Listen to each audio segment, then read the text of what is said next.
In the grand halls of Valdoria Palace, where whispers carry more weight than royal decrees, a single piece of jewelry would ignite a scandal that threatened to tear apart one of Europe's oldest monarchies.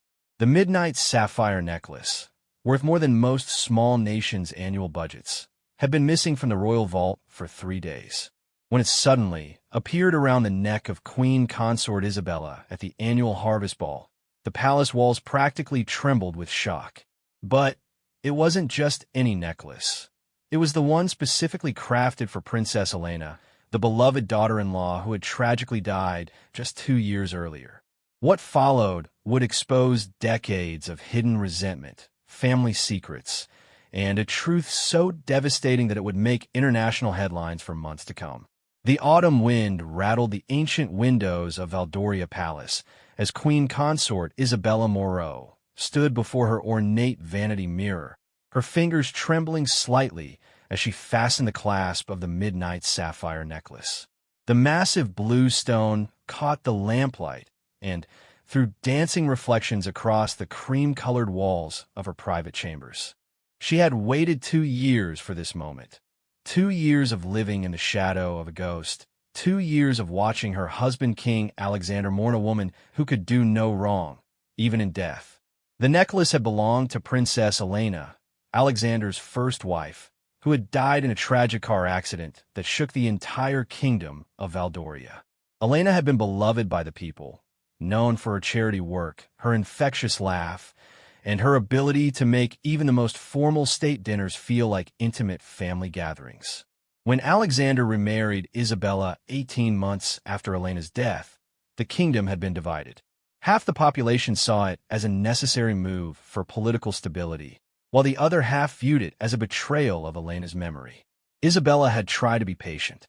She had respected Elena's memory, never removing her portraits from the palace halls, never redecorating the rooms that still bore her predecessor's touch.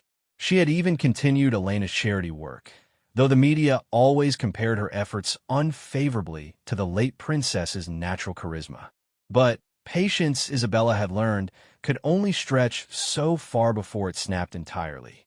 The Harvest Ball was Valdoria's most important social event of the year, where the royal family welcomed ambassadors, dignitaries, and nobility from across Europe.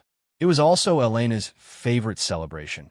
She had personally designed the decorations and menu for the past 5 years before her death, and Alexander had insisted on keeping everything exactly as she had planned it, even after she was gone. This year would be different. This year, Isabella would make her statement. As she descended the grand marble staircase, the gasps from the assembled guests were audible even over the string quartet's gentle waltz. The midnight sapphire had been Elena's signature piece, a wedding gift from Alexander that she had worn to every major royal event. Seeing it around Isabella's neck was like watching someone dance on a grave, and the tension in the ballroom was thick enough to cut with a sword.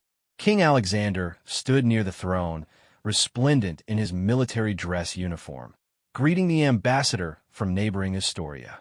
When he turned and saw Isabella, his face went completely white. The crystal champagne flute in his hand began to shake, and for a moment, the entire ballroom fell silent. Even the musicians seemed to sense the shift in atmosphere and let their notes fade into an uncomfortable quiet. Isabella's heart pounded as she approached her husband, her chin held high despite the burning stares from every direction.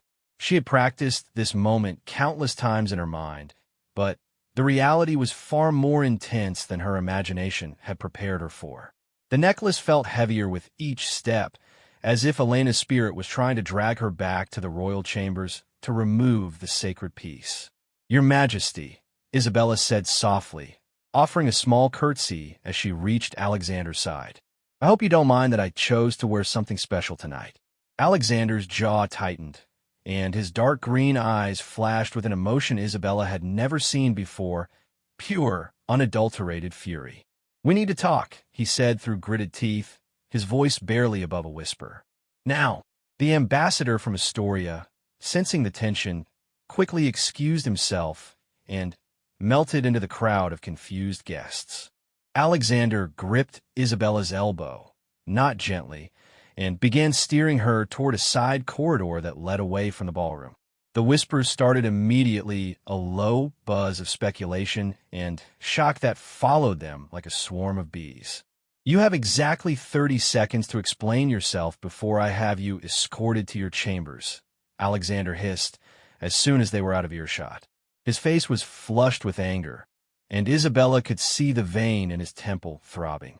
She had pushed him too far, but there was no going back now. "I am your wife," Isabella said, her voice stronger than she felt. "I'm the queen consort of Valdoria. That necklace belongs to the crown, not to a memory." "That necklace belonged to Elena," Alexander shot back. "It was her favorite piece. She wore it on our wedding day, to the birth of our son, to every important moment of our marriage. How dare you defile her memory by wearing it?" Isabella felt tears prick at the corners of her eyes, but she refused to let them fall. Not here, not now, when the entire future of their marriage hung in the balance. "Elena has been dead for 2 years, Alexander. 2 years. When do I get to stop living in her shadow? When do I get to be your wife, instead of just a poor replacement for the woman you really loved?" The words hung in the air between them like a challenge thrown down before a duel. Alexander stared at his wife, really looked at her, perhaps for the first time since their wedding day. Isabella was beautiful in her own right, tall and elegant with striking auburn hair and intelligent brown eyes. She was accomplished, speaking 4 languages fluently and holding degrees from Oxford and the Sorbonne. But she wasn't Elena, and that had always been her greatest failing in Alexander's eyes. "You don't understand," Alexander said, his voice cracking slightly. "Elena wasn't just my wife. She was my best friend. We grew up together. She was supposed to be by my side when I became king. She was supposed to help me rule this kingdom. I'm what?" Isabella demanded. "A political convenience? A broodmare to give you more heirs? A decorative object to stand beside you at state functions? Tell me, Alexander, what exactly am I to you?" Alexander opened his mouth to respond, but no words came. The truth was too complicated, too painful to articulate. He had married Isabella because his advisors insisted he needed a wife, because the kingdom needed stability, because he couldn't bear the thought of being alone. But he had never allowed himself to love her, had never given her the chance to be anything more than Elena's replacement. Before either of them could say another word, Prince Marcus came running down the corridor, his face flushed with excitement and confusion. At 8 years old, Marcus was the spitting image of his father, with the same dark hair and green eyes, but he had inherited his mother's gentle spirit and quick smile. He skidded to a stop when he saw his parents' tense faces. "Papa, Mama Isabella, everyone's talking about the pretty blue necklace," Marcus said innocently. "They said it belonged to my real mama. Is that true?" The question hit both adults like a physical blow. Isabella felt her heart shatter as she looked at the little boy who had never known his birth mother, but had been raised on stories of her perfection. Alexander knelt down to his son's level, struggling to find words that wouldn't damage the child's understanding of his complicated family situation. "Yes, Marcus," Alexander said gently. "That necklace did belong to your mother, Elena. Mama Isabella is wearing it tonight because... He looked up at Isabella, searching for an explanation that wouldn't turn his son against either woman. But Isabella was done with explanations, done with being understanding, done with playing second fiddle to a ghost. She unfastened the necklace with shaking fingers and held it out to Alexander. "Because I made a mistake," Isabella said, her voice hollow. "I thought I could make this necklace mine, but I was wrong. Some things can never belong to me, no matter how much I might want them to." She placed the midnight sapphire in Alexander's hands and walked away, leaving both father and son standing in the corridor, surrounded by the distant sounds of the party that continued without them. As she climbed the stairs to her chambers, Isabella could hear the whispers growing louder, the speculation becoming more intense. By morning, every newspaper in Europe would be running headlines about the royal scandal. But what the newspapers wouldn't know, what the gossiping nobles couldn't guess, was that Isabella's desperate act had been motivated by something far more serious than simple jealousy. Hidden in her private safe was a letter that had arrived just that morning, a letter that would change everything the royal family thought they knew about Elena's death.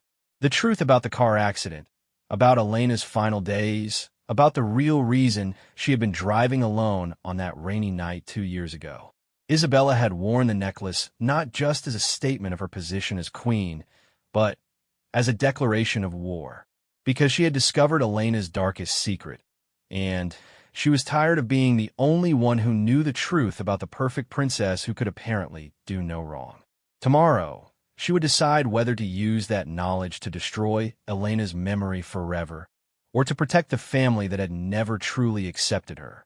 As she reached her chambers and closed the door behind her, Isabella could hear Alexander's voice echoing down the hallway as he tried to explain the evening's events to their confused young son. She pressed her back against the door and, finally, allowed the tears to fall, knowing that tonight had changed everything between them. There would be no going back to the careful politeness and emotional distance that had defined their marriage. The Midnight Sapphire had indeed started something that night, but it wasn't just a scandal. It was the beginning of the end of one of Europe's most enduring monarchies, and Isabella was the only one who knew it. The morning after the harvest ball dawned gray and stormy, matching the mood that had settled over Valdoria Palace like a heavy blanket. Isabella sat in her private study, still in her silk nightgown, staring at the letter that had changed everything. The cream-colored paper was expensive, the handwriting elegant, but shaky, as if written by someone in great distress.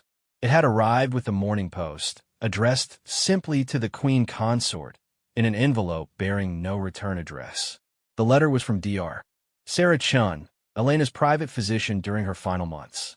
Dr. Chun had moved to Switzerland shortly after Elena's death, but Gil had apparently driven her to finally reveal what she knew. Isabella read the letter for the 5th time, her hands trembling as the implications became clearer with each reading. According to Dr. Chun, Elena had been suffering from severe depression in the months leading up to her death. She had been secretly taking medication, seeing a therapist, and struggling with thoughts of suicide. The perfect princess that the kingdom mourned had been falling apart behind closed doors, and no one, not even Alexander, had known the extent of her mental health crisis. The most shocking revelation was about the night Elena died. She hadn't been driving to a charity meeting, as everyone believed. She had been driving to meet Dr. Chun for an emergency session because she was having what the doctor called a severe psychological break. Elena had called the doctor's office in tears, saying she couldn't handle being the perfect princess anymore, that she felt like she was suffocating under the weight of everyone's expectations. Dr. Chun had tried to convince Elena to wait until morning to let her send someone to the palace, but Elena had insisted. She needed help that night, she said, or she didn't know what she might do. The accident had happened on a winding mountain road during a thunderstorm, and while the official investigation had ruled it an accident caused by poor weather conditions, Dr. Chun believed Elena might have deliberately lost control of the car. Isabella set the letter down with shaking hands and walked to the window that overlooked the palace gardens. The roses that Elena had planted were still blooming, tended by gardeners who maintained them as if she might return at any moment to admire them. How different things might have been if Elena had survived that night, if she had gotten the help she desperately needed. A soft knock at the door interrupted her thoughts. "Come in," Isabella called, expecting to see one of her ladies-in-waiting. Instead, Alexander entered the study, still wearing his formal clothes from the night before. His hair was disheveled, and his eyes were red-rimmed, suggesting he hadn't slept at all. "We need to talk about last night," Alexander said, closing the door behind him and leaning against it as if he needed the support. "About the necklace, about what you said about everything." Isabella gestured to the chair across from her desk. "Please sit. There's something you need to see." She handed him Dr. Chen's letter, watching his face carefully as he began to read. She saw the moment when the words truly sank in. His face went pale, then flushed, then pale again. "This can't be true," Alexander whispered when he finished reading. Elena was fine. She was always happy, always smiling. She loved her life, loved being a princess. Everyone said so. Everyone said what they wanted to believe, Isabella replied gently. Including you. When was the last time you and Elena had a real conversation, Alexander? Not about royal duties or official functions, but about how she was feeling, what she was struggling with. Alexander was quiet for a long time, thinking back to his final months with Elena. He remembered her being tired more often, declining invitations to social events, spending more time alone in her chambers. He had attributed it to the stress of royal life, never imagining that his wife was fighting a battle for her mental health that she was afraid to share with him. She tried to tell me once, Alexander said suddenly, his voice barely above a whisper, about 3 weeks before the accident. She said she felt like she was drowning, like everyone expected her to be perfect all the time, and she didn't know how to be anything else. I told her she was being silly, that she was the most beloved princess in Valdoria's history. I thought I was reassuring her. Isabella felt her heart break for both of them. For Elena, who had been suffering alone, and for Alexander, who was now realizing that his response might have made things worse. You couldn't have known, she said softly. Mental health wasn't something people talked about openly, especially not in royal circles. Elena was probably terrified that admitting her struggles would be seen as weakness. But you knew, Alexander said, looking at Isabella with a mixture of confusion and something that might have been respect. You've known about this letter for how long? And you still wore her necklace last night. Why? Isabella took a deep breath, preparing to reveal the decision that had been eating at her since she first read Dr. Chen's letter. Because I realized that I've been just as trapped by Elena's perfect image as she was. I've spent 2 years trying to live up to a standard that was impossible even for her. Last night, wearing that necklace was my way of saying that I'm done trying to be someone I'm not. But the scandal, Alexander said, the newspapers, the gossip, the damage to the monarchy's reputation, will fade, Isabella finished. But the damage to our marriage, to our family, to Marcus's understanding of his place in this world, that will only get worse if we keep living this lie. Elena was human, Alexander. She was beautiful and kind and generous, but she was also struggling and afraid and overwhelmed. Pretending otherwise doesn't honor her memory. It perpetuates the same impossible standards that contributed to her death. Alexander stood and walked to the same window where Isabella had been standing earlier. The storm was getting worse, and lightning illuminated the gardens where Elena's roses swayed in the wind. What do you want me to do? He asked finally. How do we move forward from this?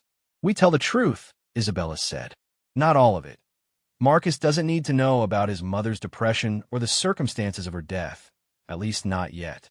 But we stop pretending that Elena was perfect, and we stop expecting me to live up to an impossible standard. We start over, Alexander, as husband and wife, not as a king and his replacement queen. Alexander turned back to face her, and for the first time since their wedding day, Isabella saw him really look at her, not as Elena's substitute, but as herself. I haven't been fair to you, he admitted. I married you because I thought I needed a wife, but I never gave you the chance to actually be my wife. I kept you at arm's length because letting you in felt like betraying Elena's memory. And I resented you for it, Isabella said honestly.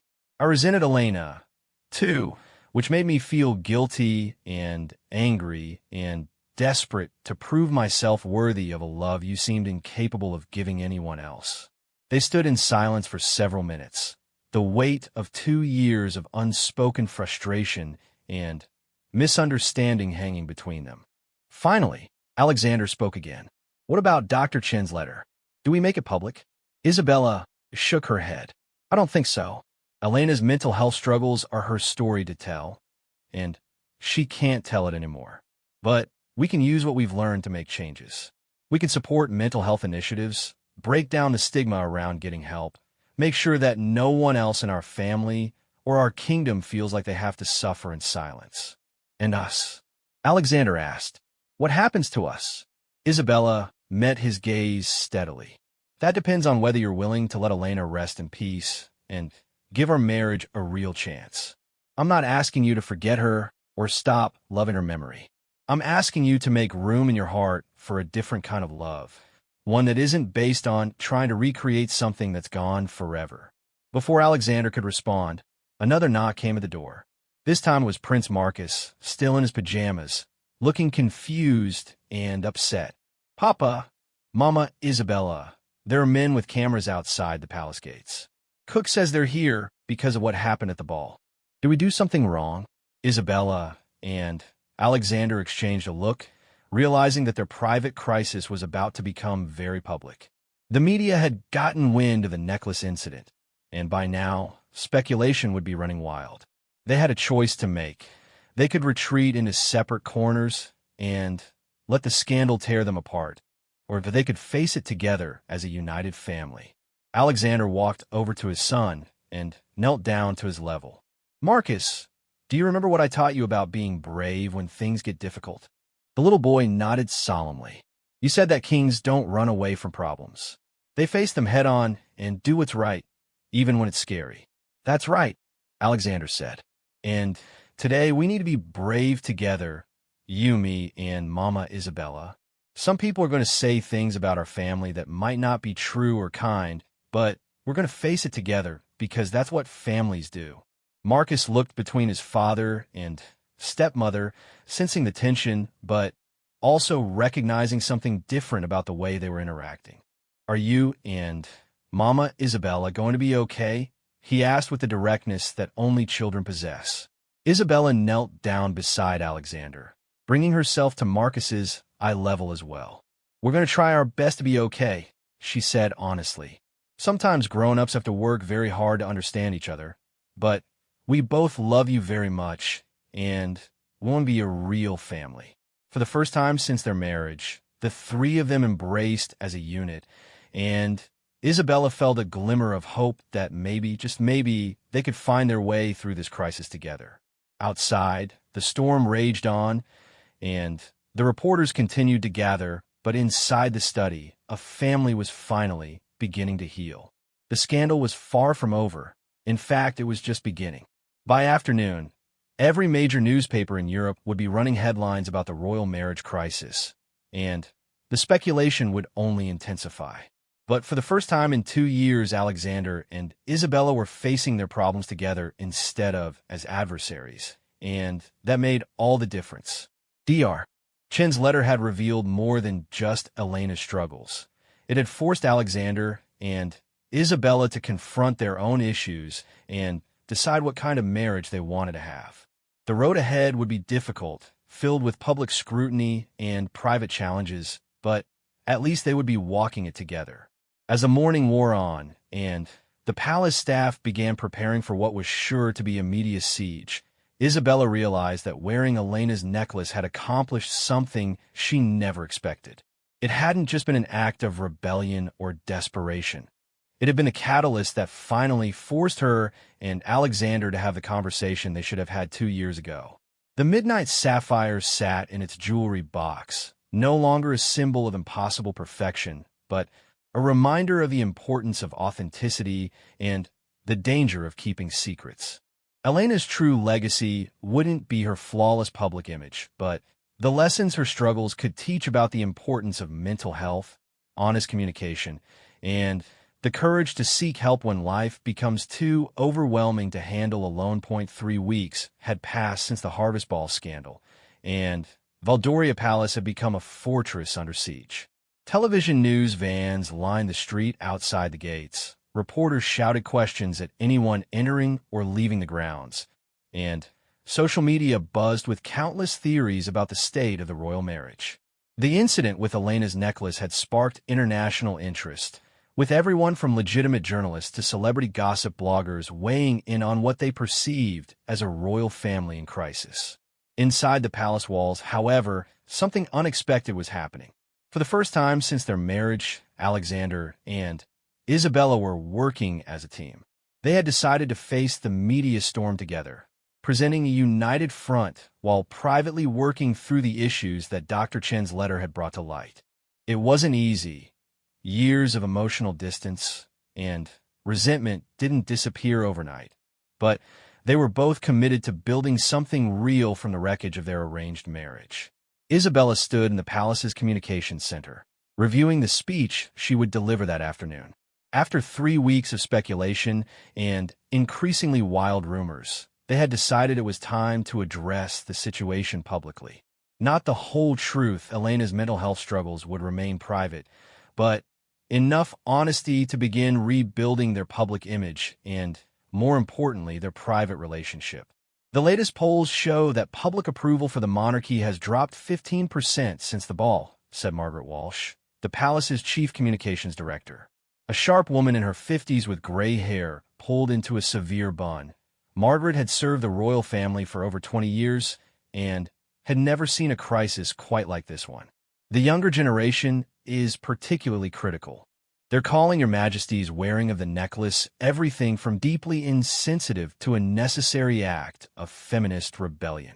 Alexander, who was reviewing his own remarks at a nearby table, looked up with tired eyes. The stress of the past 3 weeks had aged him visibly. New lines around his eyes, a slight stoop to his shoulders that hadn't been there before. What about the international response? Mixed, Margaret replied diplomatically. The British press is treating it as a human interest story with sympathy for both sides. The French media is more critical, calling it evidence of instability in the monarchy. The Americans seem fascinated by the drama of it all. You're trending on social media platforms there. Isabella tried to imagine what Elena would think of all this attention.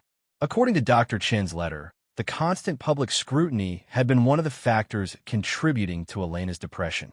The irony wasn't lost on Isabella that Elena's desire to escape the pressure of being perfect had now created an even bigger media circus. There's something else, Margaret continued, her tone becoming more serious. We've received a call from Dr. Sarah Chun.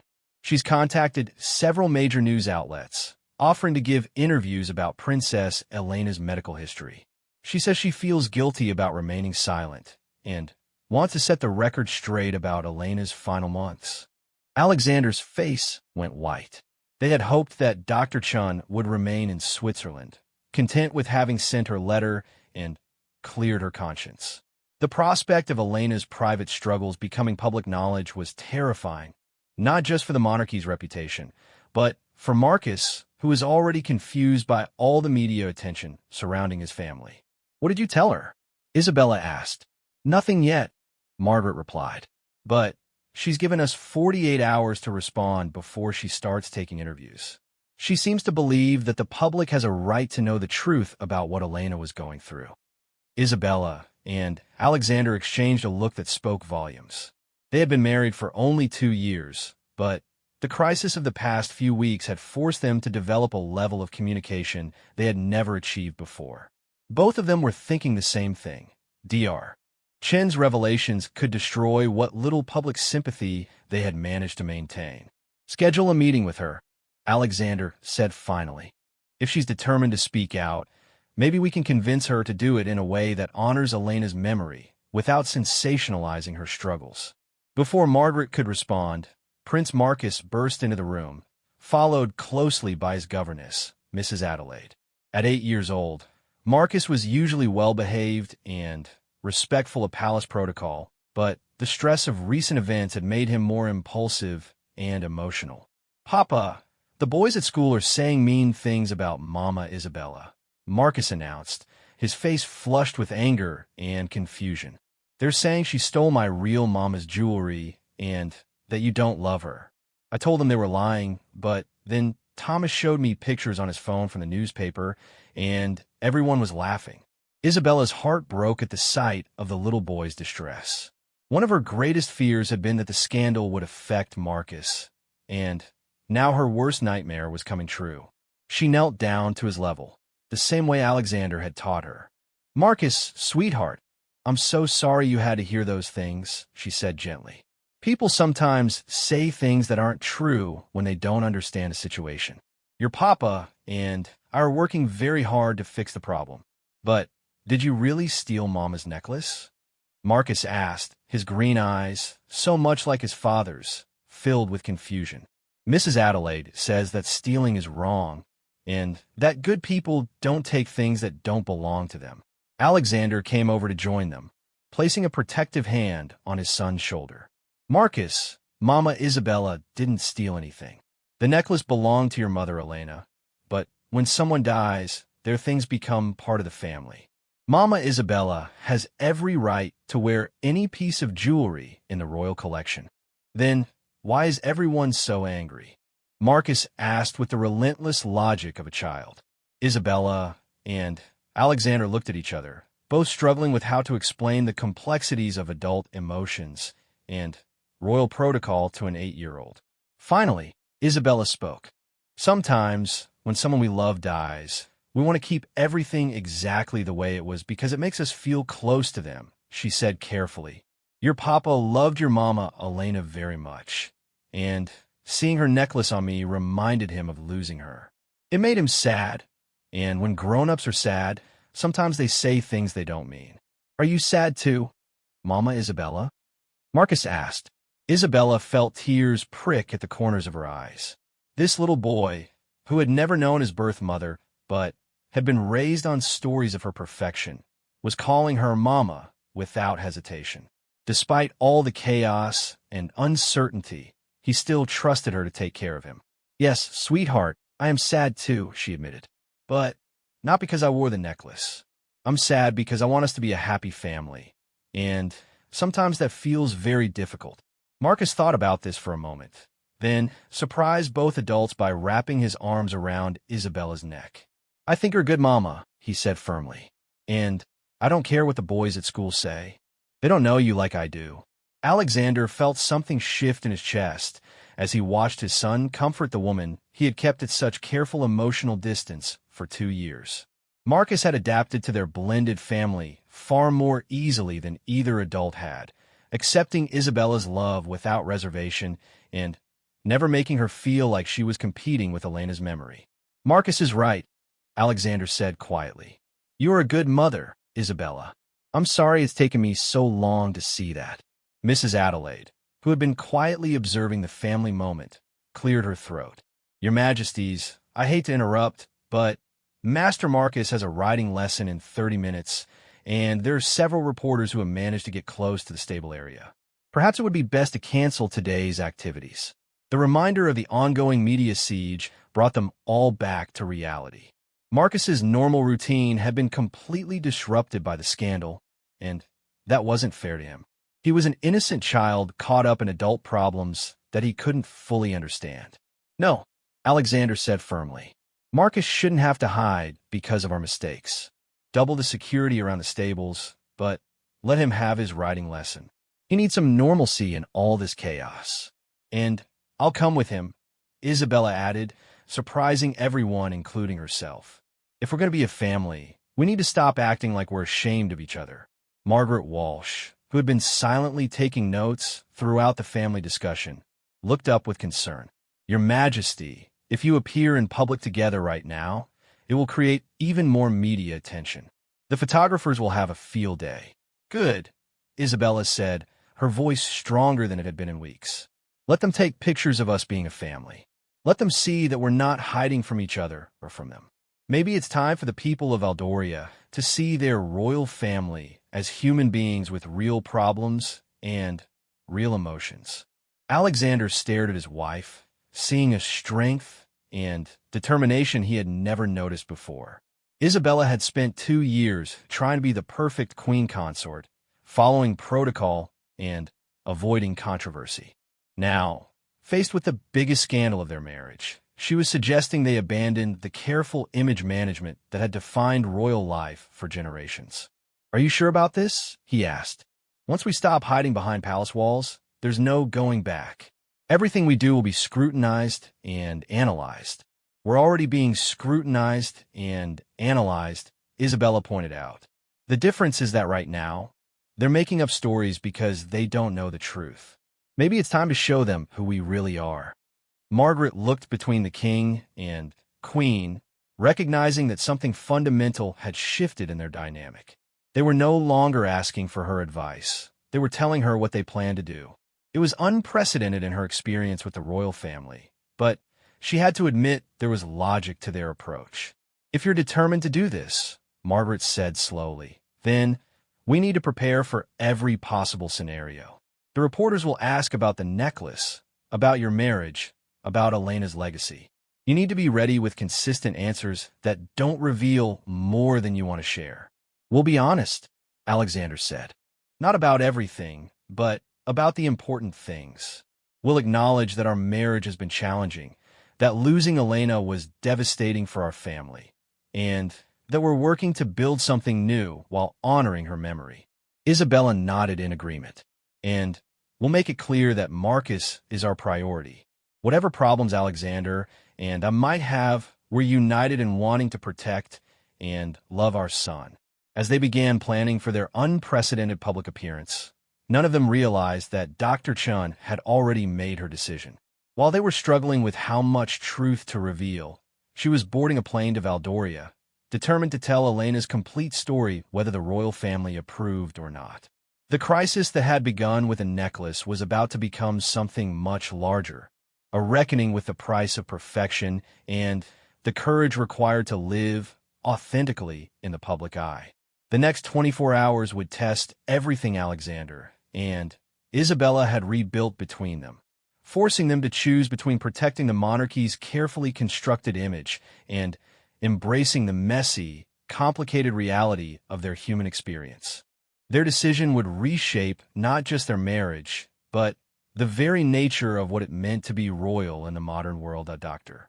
Sarah Chun arrived at Valdoria Palace at exactly 9 in the morning, 3 days after her ultimatum to the royal family. She was a small woman in her 40s with kind eyes behind wire-rimmed glasses, but her gentle appearance belied the explosive nature of what she carried in her leather briefcase. Elena's complete medical records, therapy session notes, and, most damaging of all, recordings of their final phone conversations. Isabella and Alexander met her in the palace's most private sitting room, the same one where Elena used to host her intimate tea parties for visiting dignitaries. The irony wasn't lost on any of them that they were discussing Elena's darkest secrets in a room where she had seemed most alive and happy. "I want you to know that I'm not doing this to hurt anyone," Dr. Chin began, setting her briefcase on the coffee table between them. "But I've carried this guilt for 2 years, and when I saw the media coverage about the necklace incident, I realized that Elena's death is still being used to create impossible standards for other women. That's not what she would have wanted." Alexander leaned forward, his hands clasped tightly in his lap. "Dr. Chun, with all due respect, making Elena's private medical information public won't help anyone. It will only cause more pain for our family and potentially damage the mental health initiatives we're trying to establish in her memory. But that's exactly why people need to know," Dr. Chin insisted. "Elena spent her final months begging me to help her find a way to be honest about her struggles without losing everything she cared about. She was terrified that admitting she needed help would somehow make her a failure as a princess, as a mother, as a wife. The pressure to maintain her perfect image was literally killing her." Isabella felt a chill run down her spine. She had worn Elena's necklace as an act of rebellion against an impossible standard, never realizing how closely her own experience mirrored Elena's final struggles. "What exactly did she tell you about her feelings? About her marriage?" Dr. Chin opened her briefcase and pulled out a file thick with notes. She loved Alexander deeply, but she felt like she was failing him by not being strong enough to handle the pressures of royal life. She was having panic attacks before public events, couldn't sleep, was losing weight rapidly. She told me once that she felt like she was drowning in everyone's expectations, including her own. Alexander's face had gone ashen. She never said anything to me about panic attacks. She seemed so calm, so in control of everything. "Because she was terrified of disappointing you," Dr. Chan said gently. "She thought that admitting her struggles would make you love her less, would make the people of Valdoria lose faith in the monarchy. She was trapped by the same perfect image that everyone else believed in." The room fell silent as the weight of Elena's hidden suffering settled over them. Alexander was remembering all the signs he had missed. Elena's increasing reluctance to attend public events, her quiet moments when she seemed lost in thought, the way she had started declining his offers to talk about her day. Isabella broke the silence. What about the recordings you mentioned? What did Elena say in those final conversations? Dr. Chun hesitated, clearly struggling with the ethical implications of sharing such private moments. She called me 3 times the night she died. The first call was at 6 in the evening. She was having a severe panic attack about a charity gala the next day. She was convinced that she was going to humiliate herself and bring shame to the royal family. But she had attended hundreds of similar events. Alexander protested. She was brilliant at them. Everyone said so. That was part of the problem, Dr. Chen explained. The pressure to be brilliant every time was overwhelming her. In the second call, around 8 o'clock, she told me she had been thinking about ending her life. Not because she wanted to die, but because she couldn't figure out how to live as anything other than perfect. Isabella reached for Alexander's hand, feeling him tremble as Dr. Chen's words sank in. They were learning that Elena's death might not have been the tragic accident everyone believed, but potentially something far more devastating.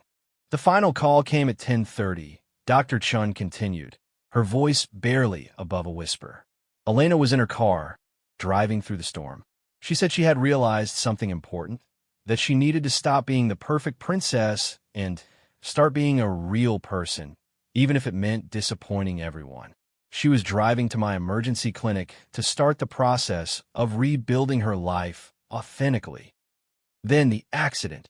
Alexander began. Was still an accident, Dr. Chen confirmed. The roads were treacherous that night, and Elena was emotionally distraught. But she wasn't trying to hurt herself. She was trying to save herself. That's why I think people need to know her story. Elena died trying to find the courage to be real, to be flawed, to be human. Her legacy shouldn't be impossible perfection. It should be the importance of authenticity and asking for help. Alexander stood and walked to the window, his shoulders shaking with suppressed emotion. Isabella could see him struggling with the revelation that his wife had been suffering so deeply while he remained oblivious. She went to him, placing a comforting hand on his arm. "This isn't your fault," she said softly. Elena was skilled at hiding her pain, and mental health wasn't talked about openly then. "You couldn't have known what she didn't tell you." "But I should have seen the signs," Alexander said, his voice cracking. "I was her husband. I should have noticed that she was falling apart." Dr. Chun joined them at the window. "Alexander, if I may, Elena spoke about you often during our sessions. She never doubted that you loved her, but she was convinced that you loved the perfect version of her, not the real woman underneath. She was terrified that showing you her struggles would change how you felt about her." Isabella felt a painful recognition in those words. She had spent 2 years feeling exactly the same way, convinced that Alexander could only love perfection, that showing him her own insecurities and resentments would push him further away. Elena's fear had become Isabella's reality. "What do you want from us?" Isabella asked Dr. Chen directly. "If you're going to make this information public regardless of our feelings, why come to us first?" Dr. Chen returned to her briefcase and pulled out a thick manila envelope. "Because Elena wrote something else during her final weeks, a letter she asked me to deliver if anything ever happened to her. She made me promise to give it to Alexander's next wife if he ever remarried. I've been carrying it for 2 years, waiting for the right moment." Isabella stared at the envelope, her name written on it in Elena's elegant handwriting. Her hands shook as she accepted it, feeling the weight of words from beyond the grave. Alexander moved to stand beside her as she opened it, both of them reading Elena's final message together. The letter was dated just 1 week before Elena's death. "To Alexander's future wife, if you are reading this, it means I am gone and Alexander has found someone new to love. I hope with all my heart that he has chosen better than he did with me. Not because I wasn't worthy of love, but because I was too afraid to let him love the real me. I have spent years trying to be the perfect princess, the perfect wife, the perfect mother. It has nearly destroyed me. I am writing this letter from my lowest point, hoping that if something happens to me, my experience can somehow help the woman who takes my place. Please don't try to be perfect. Please don't let Alexander's love for my memory keep him from loving you completely. Please don't let the kingdom's idealization of me become a prison for you the way it became a prison for me. I am getting help, and I hope to live long enough to become the authentic person I should have been all along. But if I don't, please know that my greatest wish is for Alexander to find happiness with someone brave enough to be real, flawed, and human. Take care of Marcus for me, and teach him that being vulnerable is not weakness, but courage. With love and hope for your happiness, Elena. Isabella sank into a nearby chair, tears streaming down her face as she finished reading. Elena's letter was everything she had needed to hear for 2 years. Permission to be herself, encouragement to claim her place in Alexander's life, and, most importantly, freedom from the impossible standard of perfection.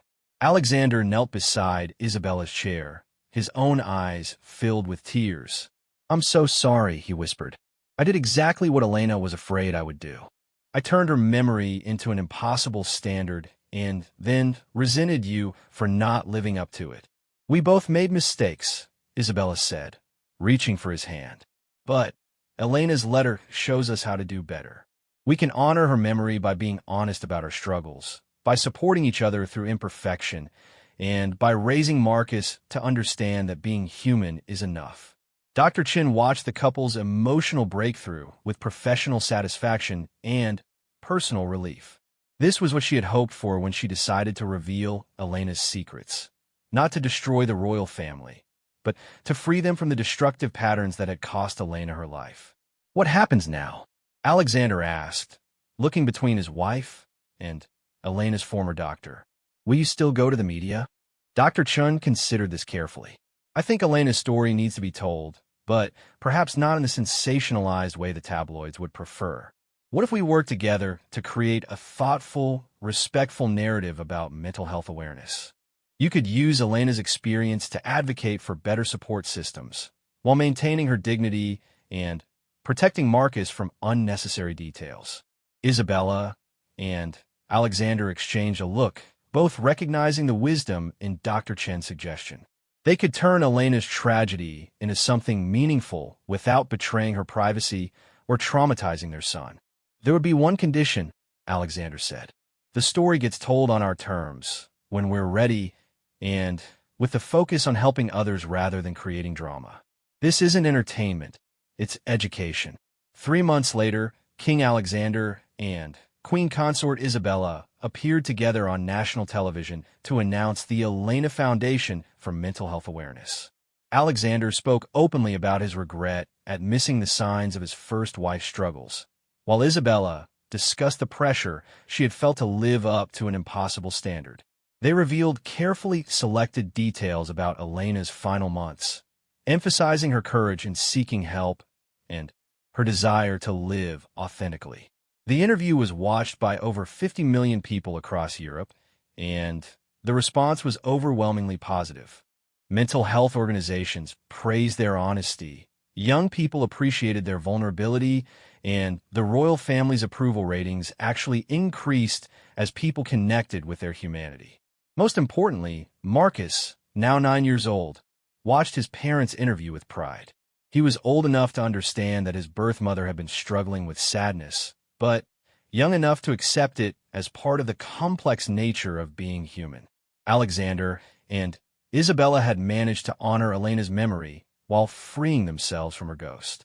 The midnight sapphire necklace was eventually placed in a special display case at the National Museum, accompanied by a plaque explaining Elena's advocacy for mental health awareness. Isabella never wore it again, but she did establish a tradition of wearing a simple pendant that Marcus had made for her in art class. Imperfect, unique, and created with love. 6 months after the television interview, Isabella discovered she was pregnant. When she shared the news with Alexander, he responded not with dutiful enthusiasm, but with genuine joy. Their second child would be born into a family that had learned to value authenticity over perfection, love over image, and truth over comfortable lies. Dr. Chin returned to Switzerland with a clear conscience, knowing that Elena's death had ultimately led to exactly what the troubled princess had hoped for: a royal family brave enough to be real. The woman who had died trying to escape the prison of perfection had, in death, given others the key to their own freedom. The scandal that had begun with a necklace had ended with something unprecedented in royal history: a monarchy willing to admit its flaws and grow stronger because of them. Elena's legacy was no longer impossible perfection, but the courage to be human in a world that often demanded otherwise. As Isabella stood in the palace gardens where Elena's roses continued to bloom, she reflected on the journey that had brought them to this point. The Midnight Sapphire had indeed started a war, not between two women, but between truth and illusion, authenticity and perfection, love and fear. In the end, truth had won, and the royal family of Aldoria was stronger for it. The kingdom had learned that their rulers were human beings with real struggles and genuine emotions, and rather than losing respect for the monarchy, the people had developed a deeper connection to it. Elena's dream of being loved for who she truly was had finally come true, even if she wasn't alive to see it. And in the royal nursery, where Marcus played with his new baby sister, the next generation was already learning that being perfect wasn't nearly as important as being loved, supported, and free to be themselves. The cycle of impossible expectations had finally been broken, replaced by something far more valuable: a family built on truth, acceptance, and the courage to be beautifully, imperfectly human.